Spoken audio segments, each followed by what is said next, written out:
Good afternoon, I'm Anthony Lugg with the Midday News. A special welcome if you're watching on onespotmedia.com.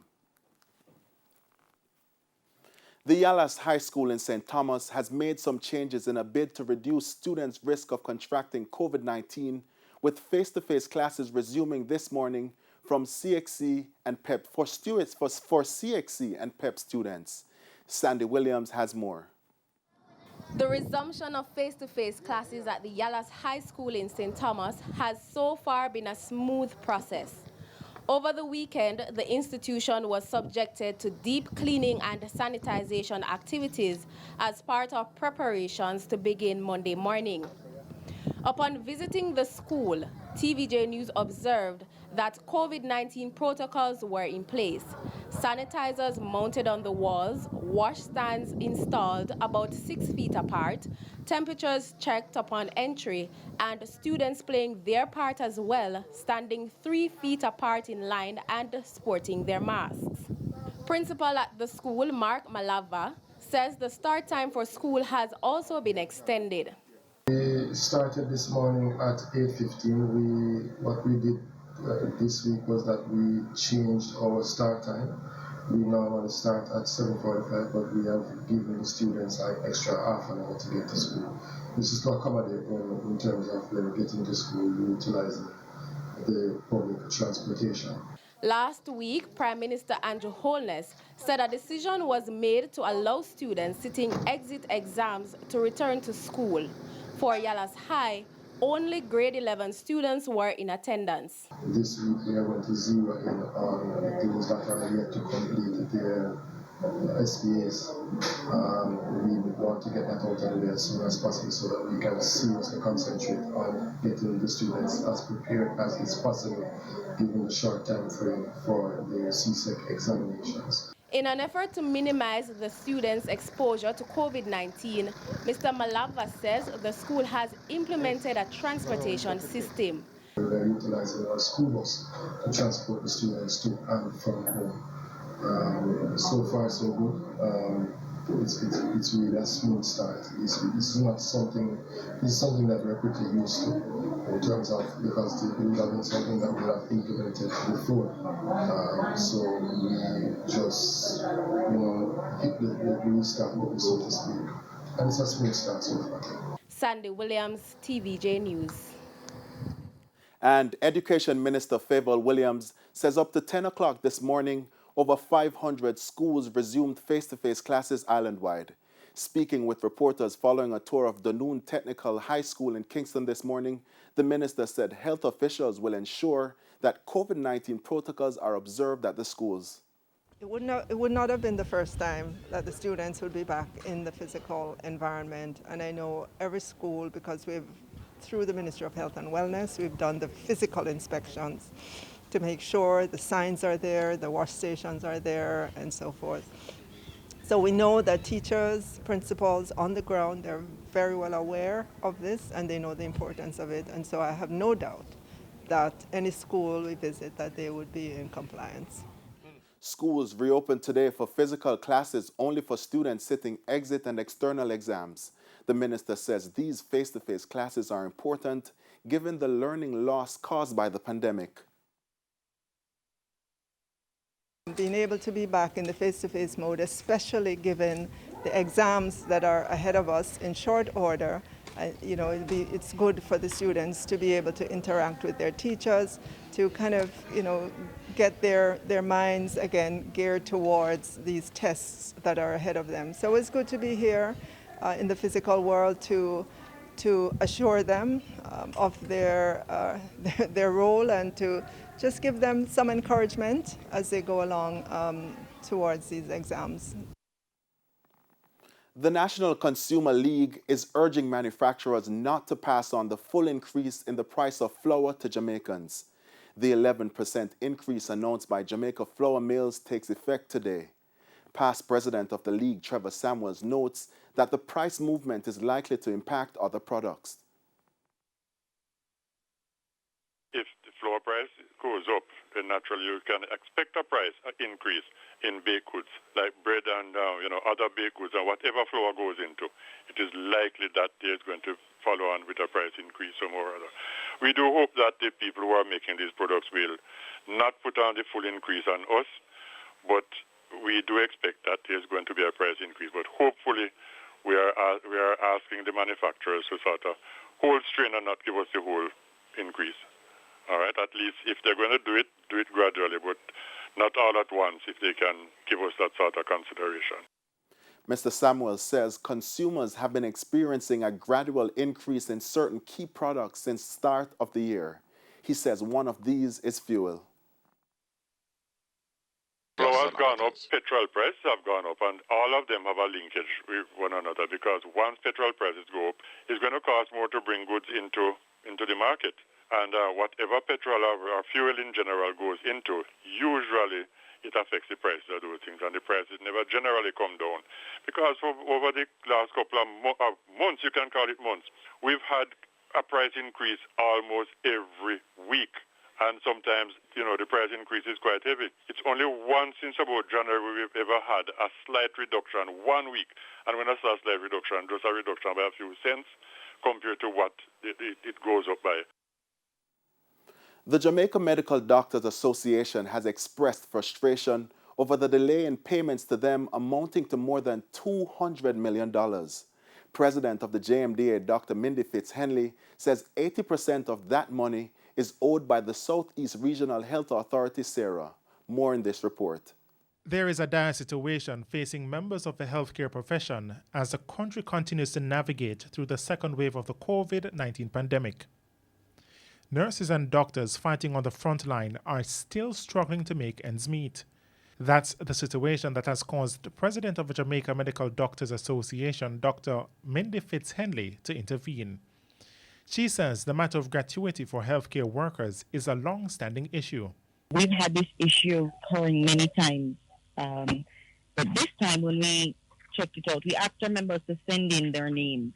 And so when we added this up and how much they were owed, it was in excess of $200 million. And as you can imagine, some of these persons, when we checked the information, were owed for up to 5 years. There are people who are owed 2 gratuities and not just 1. Doctors working in the public sector do not benefit from a pension plan. Doctors are hired on a contractual basis with each contract duration no longer than 3 years.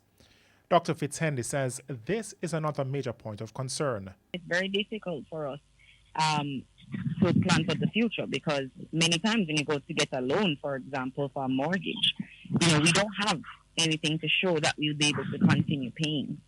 Doctors working under the Southeast Regional Health Authority received a letter on March 9 indicating that their deductions for February and March 2021 had not been paid over. Since then, the authority had agreed to have those payments settled by April, but not without a few close calls. Their deductions were paid over at different times.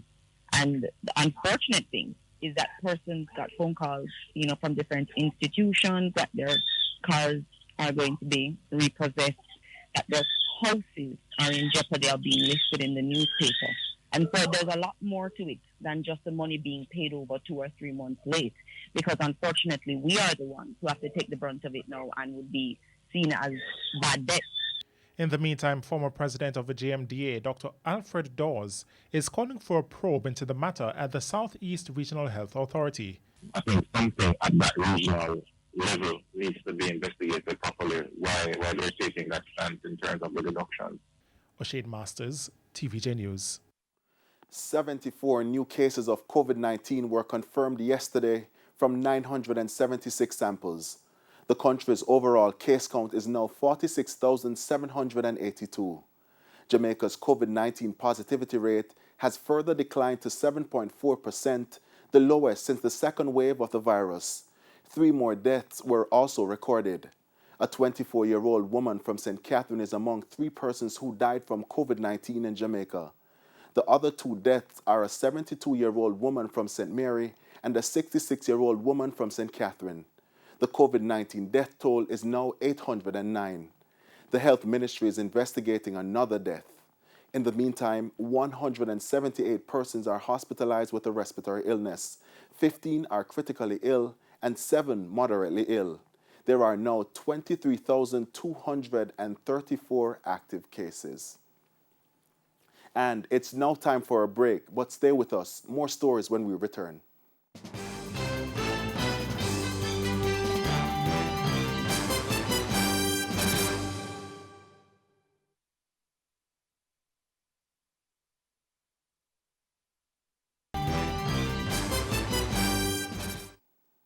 And welcome back, continuing the news.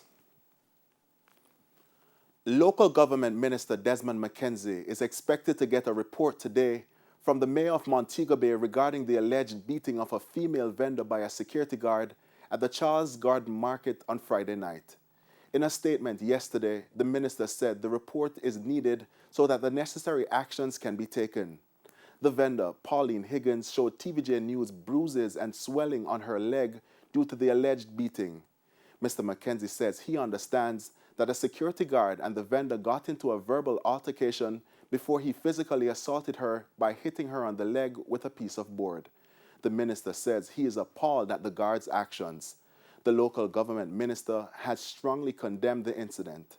The security firm contracted by the municipal corporation is also conducting its own investigation into the incident. At least one road safety expert is concerned about the number of road fatalities in Clarendon.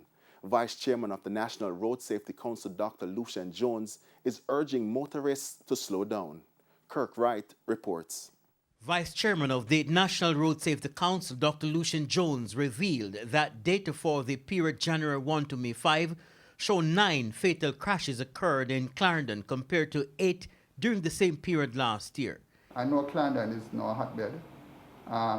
We had several crashes this week, including the one where 2 persons died, very unfortunately. The driver of a bus for Clarendon College, as well as the driver of a taxi. There were several crashes on that night. Thank God the others were not fatal. He highlighted that most of the crashes involved motorcyclists and the major cause, speeding. Far too often and for far too long, the mindset in Jamaica, it's a culture, has been man of a drive fast, man of a make a money, man of eat a food. So the taxis run jostle because it's a business decision for them to make as many trips as possible. According to Dr. Jones, data show that if motorists cut their speed by 5%, the fatality rate will go down by 30%. He's also appealing to policymakers to institute safe speeds in built-up areas. Once a pedestrian is hit by a motor vehicle in excess of 30 kilometers per hour, that pedestrian does not have a chance to live. The chance of surviving a crash is very small. So in the same way that the country is now mobilized around protocols for dealing with COVID-19, corona, we have to establish the protocols to deal with injuries on our roads. The Global Week of Road Safety, which is sponsored by the United Nations, will be celebrated during May 17 to 23. The theme, Love 30, Save Your Life. Kirk Wright, TVJ News. A garbage truck overturned along the Black Hill Main Road in Portland on Sunday, blocking traffic flow and leaving a minor oil spill. It's understood that around 1 p.m. the truck was heading towards the Buff Bay dump site when the incident occurred. One unit from the Buff Bay fire station responded. Upon arrival at the location, the brigade observed the garbage truck turned over and the road blocked. The soft shoulder was used to establish a single traffic to flow, while sand, dirt, and sawdust was used to blanket off the aisle that was escaping from the crankcase of the unit. 4 persons were on board, 3 sidemen and the driver. There were no reports of major injuries. Public cleaning manager for the region, Patrick Marshall, said investigations are ongoing to determine the cause of the incident.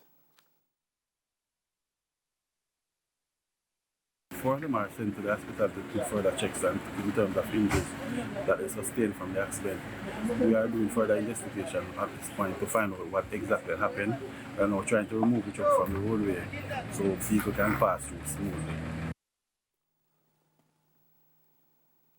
And as we reported earlier in the newscast, schools reopened today for students sitting exit exams. Now, over in St. Anne, safety measures were put in place at the Brownstown High School to limit the spread of COVID-19 among students and teachers. On the entrance, we have our dean and one of our security assistants were there, our security guards were there, the temperature checks were done. The spacing markers are there, so the students will come line up. They're tested, the temperature is recorded, and they're sanitized. Also, when they go to the classrooms, each teacher in the class also has a container that they use to sanitize the students. So the students are again sanitized when they enter the classes. Once they leave the room, and let's say they go to the bathroom, once they re-enter the classroom, they will be sanitized. During the break, all the students will leave the classroom and the rooms will be sanitized. For the next set of students will be coming in after the break. Principal at the school, Alfred Thomas, says he is satisfied with the level of student turnout. Back today we have math currently going on, and I must admit and we're happy that it's the largest number of students we have had come out for their CSET math classes. So we're happy to have them out today, and the teachers are engaging the students. Today specifically we're doing past papers because the teachers would have already covered the content. So we're now focused on exam preparation, so they're working some past papers now. Students are well engaged and we're happy for that. We're happy to have our students out. And it's now time for the Business Minute. Here's Cody and Barrett. The Business Minute, brought to you by Connex. We design, install, connect, we deliver. In the financial world, remittances continue to rebound strongly, with the latest data showing inflows rising 30% in February. In dollar terms, the inflows amounted to $212 million in the month and pushed the total for the April to February 2021 period to $2.6 billion. The Wasinko Group said it is anticipating over 60% increase in export revenues for its biggest soft drink during the first half of 2021 from shipments to Britain. This, the company based on the recent shift of its manufacturing operations from Britain to Jamaica, capitalizing on the overall 34% growth in UK sales for the fiscal year 2020. Wasinko said its projections indicate that the move will push export revenues well over the $600 million mark. Trinidad-based Massey Holdings is to cross-list its shares on the Jamaica Stock Exchange. According to a report in Trinidad's Express newspaper, Massey's board made the decision on May 6. Massey's board anticipates greater regional and international interest in the company's shares. And coming up in the Business Day this evening, more responses from stakeholders on the increase in the price of flour. That's it for the Business Minute. I'm Cody Ann Barrett. The Business Minute, brought to you by Connex. We design, install, connect, we deliver. And here's Kian Morgan with a preview of what's coming up in this evening's edition of A Ray of Hope. Coming up in this evening's edition of A Ray of Hope. I don't have $1 million to give back to them, but the little that I have a nursery and a daycare that my wife and myself operates. And we have decided to share this little that we have with Jamaica. That's A Ray of Hope, this evening during Primetime News. A Ray of Hope, brought to you by At Courts, we've got more ways for you to shop and pay. Shopping just got easier, only at Courts. Conditions apply. And in news overseas, an influential model estimates that 185 million Americans will be fully vaccinated against the COVID-19 pandemic by September. But vaccine hesitancy could contribute to a winter surge. More from the CNN.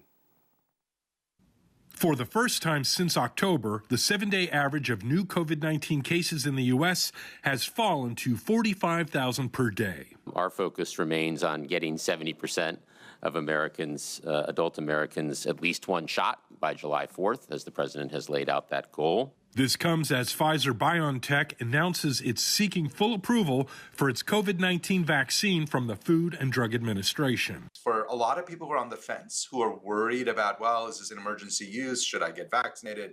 It will give them confidence. Some health officials want to improve that confidence because they're concerned about a possible surge this winter as different variants of COVID-19 spread. I think boosters are going to be a reality. Whether that is that once a year, like the flu vaccine, we just don't know that part yet. And so what we need to do is really focus on maintaining that mass vaccination infrastructure that we have, boosting our ability to track variants.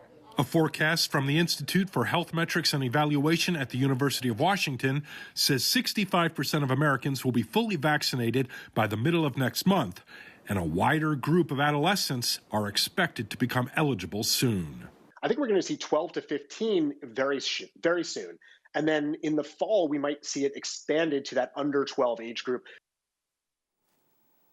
Meanwhile, Indian Prime Minister Narendra Modi is under increasing pressure to impose a nationwide lockdown as the country grapples with the world's worst COVID-19 outbreak. On Monday, India reported over 366,100 new cases. This is the first time daily infections have dipped below 400,000 since May 6. Its total caseload is now more than 22 million since the pandemic began.